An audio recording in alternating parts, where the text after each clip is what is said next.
Susunod to. Naku, isa nasa loob na naman. Kung alam na naman sa ano, kwarto. Sila ako. Oo, dapat talaga, bigyan mo silang bawat isa.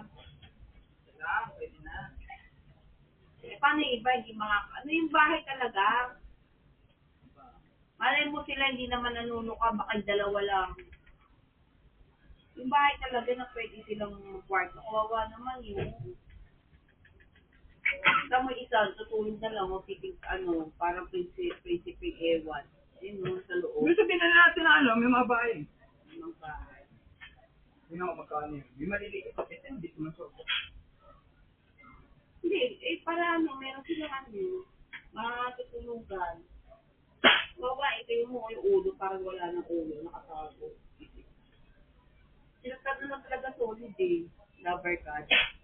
Dapat pala pangalan niyan, Jose, Paolo, tsaka si Wally.